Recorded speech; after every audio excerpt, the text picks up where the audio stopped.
Why, as car enthusiasts, do we do this to ourselves? We take perfectly good running cars and make them not that. Last year, I attempted to install aftermarket air suspension on my 2015 Audi Q7, and while it was successfully installed, it sort of broke me for a little bit.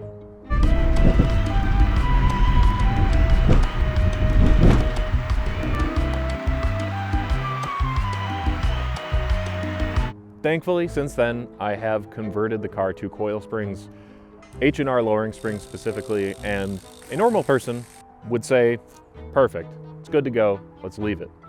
But I'm determined. I'm determined to lower my big SUV the correct way.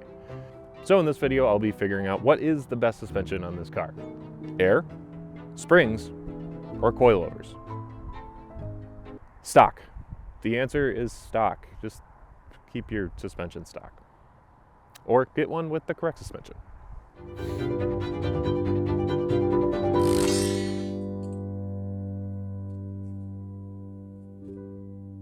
So why would somebody want to do this in the first place?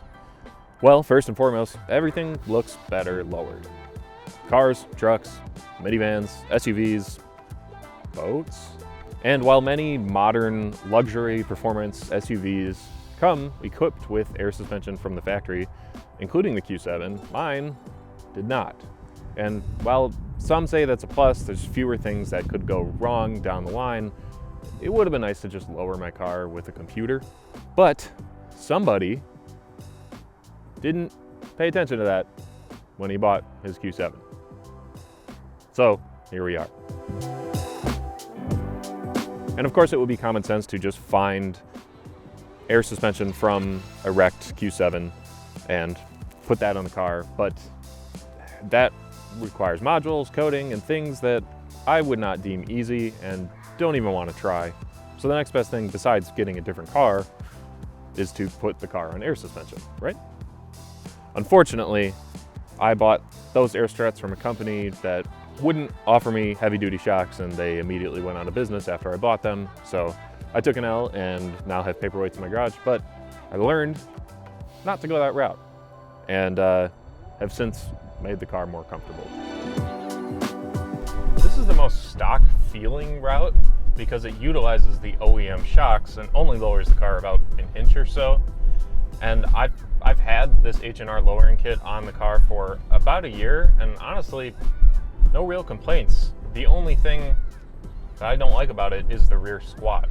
This thing, even with a half full trunk, looks like it's on its way to the Carolinas. Even now, just sitting here, you can see the rear end sits lower than the front, and it's kind of annoying. It also has affected my tires negatively quite a bit since installing them. So that can't be used when towing. If just putting stuff in the trunk makes the rear sag down a lot, putting a trailer in the back is not going to help. So unfortunately, it's gotta go. So that's why today I will be installing coilovers on my Q7. These are BC Racing BR coilovers for the Q7, Cayenne, or Touareg, and they are upgraded with a set of Swift springs. I cannot say that. Swift springs, which basically allows you to have a higher spring rate for a heavier load, which is perfect for something that's super big and heavy like a Q7. They also should add a much better ride quality overall, from what I understand, which is why so many people stand by the Swift spring upgrade on BCs and other coilovers. But as with all of my suspension products, I got these from my friends at FunctionWorks. They are the longest running sponsor of this channel. If you're looking for suspension, wheels, tires, or other upgrades for your car, visit functionworks.com. And in the process, you'll be supporting multiple small businesses, and you'll be getting a great price. Plus, if you're looking for something that may not be listed on the site, like coilovers for a car that's not often lowered, shoot them a message and they might be able to help you out. They might be able to help you find something custom for your car. Anyway, let's get these on the car.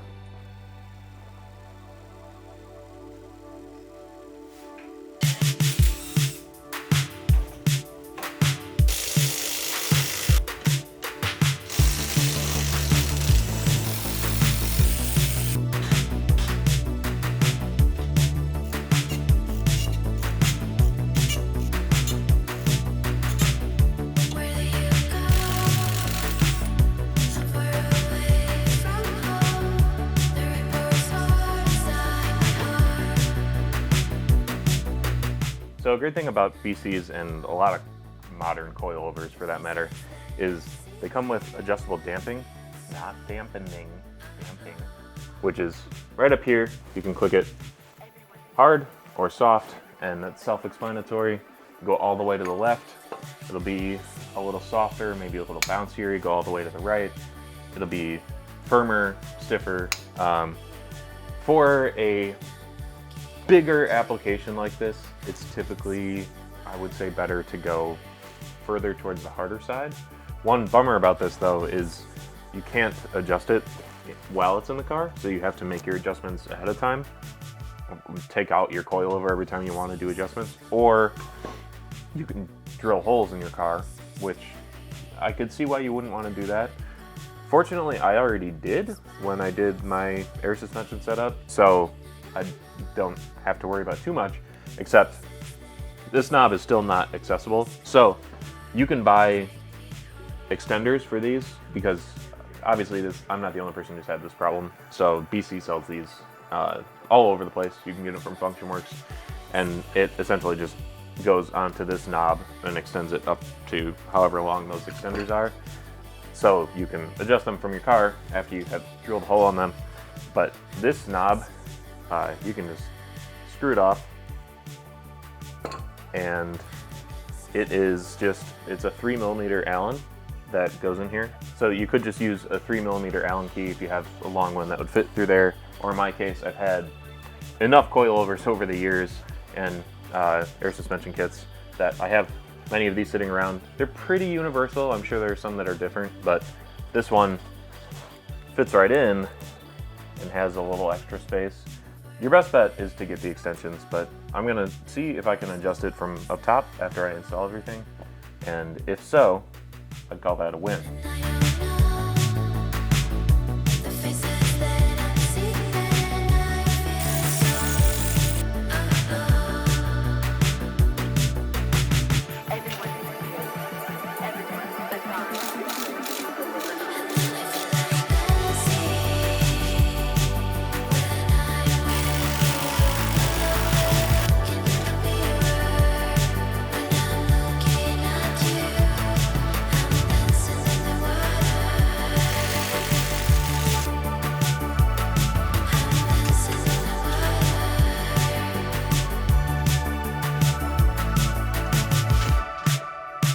So the rears are a little bit different. It's just one piece like this. It doesn't have a fork at the bottom like the front. And in order to get this whole thing up in there, you have to like take a weird hinged top hat off. And in order to adjust damping from inside the car, it may require drilling more holes.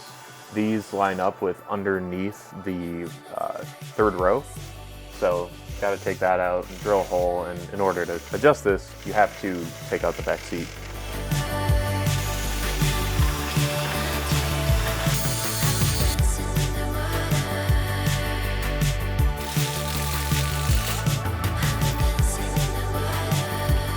It'll be, once I get these on, it'll be a lot of back and forth adjusting the ride height.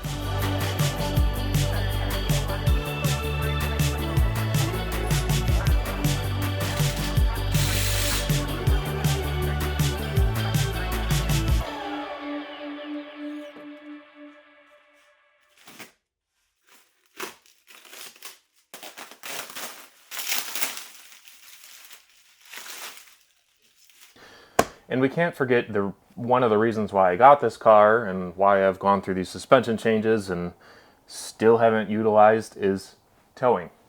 So right here is a used OEM rear crash bar from a Q7. Obviously one that came with a towing package. Mine didn't, but I did last year put just like a Curt or whatever the universal hitch companies are. I put one of their hitches on here without kind of knowing how much would be involved with actually being able to tow with this thing. Turns out Audi made something complicated. So the cars with the towing package came with a module that once something is plugged in the tow hitch area, the car will change brake biasing and acceleration, and also trailer brakes and lights and all that stuff. So it's important to do it right. As far as I know, I just need to replace this hitch. So take the bumper off, put this new one on. You need to use new bolts with the rear crash bar, and then plug in the module, which is the most important part and the most expensive part of all of this. And then I may require some coating with VCDS. I've seen some mixed reviews on that, so I'll give that a try as well.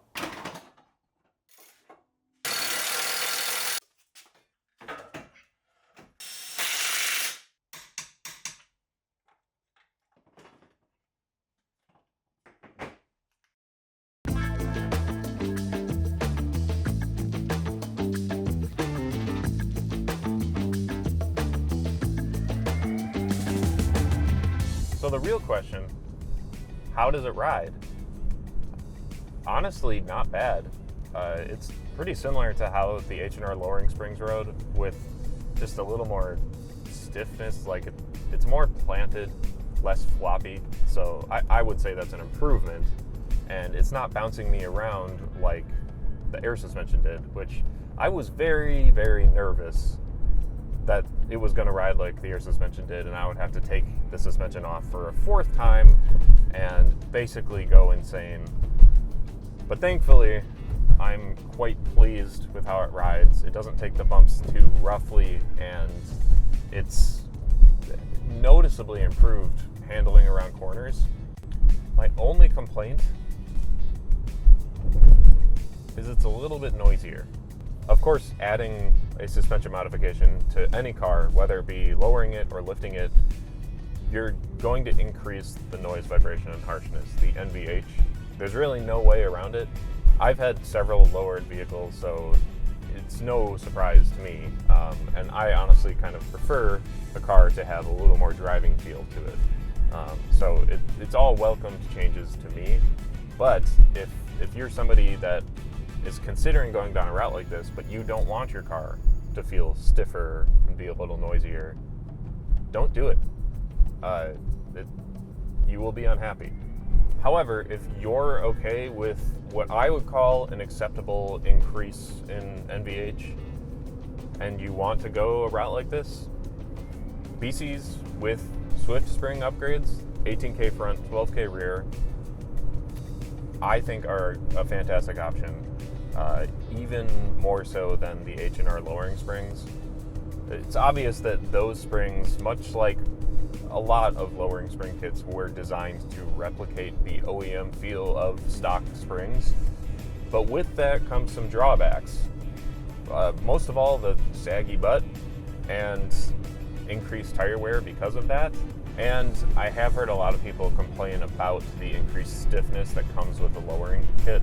And like I said, lowering a car is going to increase stiffness, but I do think there is another cause to that on this specific car. This is a factory shock for a Q7. The actual shock itself is just this tall, which means there's not very much suspension travel to begin with. And then if you add to that your bump stop, this is half of a bump stop. I cut this in half when I installed these, and I would recommend cutting your bump stop in half, because otherwise, I'm pretty sure with the lowering spring sitting in the car, you're going to be pretty much riding on bump stops all the time, which I believe is why so many people complain about the bumpy ride when going on lowering springs. When I installed the lowering springs with this cut in half, it was pretty much like stock. But still, compared to the H&R springs, even with the cut bump stops, I would say I prefer the ride of the BCs. I like the more sporty feel that comes with them. And as far as the saggy butt is concerned, I did a quick test by just throwing a full set of wheels in the trunk and sitting in the back seat, and the ride height was very minimally changed. Much better than the springs ever were. Now, with any of these suspension upgrades, or even if you are lifting the car, it's really important to get a proper alignment right after. For whatever reason, these cars in particular are really sensitive to changes in suspension geometry. So when I bagged the car and then drove it around and then took those off and put springs on it and drove it around and didn't bother to get in alignment, I shredded a set of tires. So if you like money, get it aligned. And with the Q7, Cayenne, and Touareg in particular, I really recommend getting a set of adjustable rear arms from Eurowise if you're going to lower it. Even after I got a professional alignment on this thing twice, I still went through rear tires pretty quickly.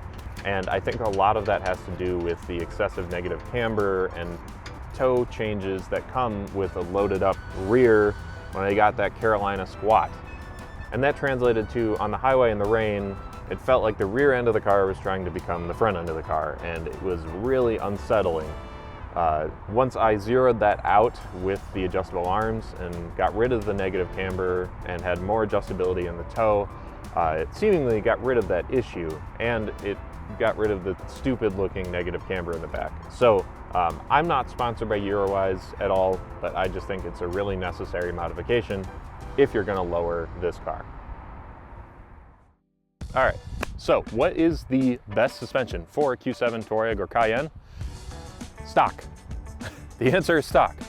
But if you have the same priorities I do, and you're too stubborn to just sell it and get the right car with the adjustable suspension from the factory, don't at me, then springs or coilovers are a decent option if you're okay with some added noise, vibration, harshness. Springs are good if you want just a little bit of a lowered ride height for a daily driver and don't plan on towing or putting a bunch of stuff in the back of the car. It will lower the car a little bit. It's gonna be a little bit of a stiffer ride, which happens when you lower something, and you are gonna wanna cut that bump stop. But if you plan on towing, you plan on hauling a bunch of stuff all the time, and you want it to be low, at least lower than springs, coilovers isn't bad. So I'm gonna stick with coilovers. It's more planted, it's less floppy, it's a little bit louder, but I'm okay with that. So if you're okay with that, coilovers could be good for you, but you're best off getting one with the stock suspension. Anyway, thanks for watching.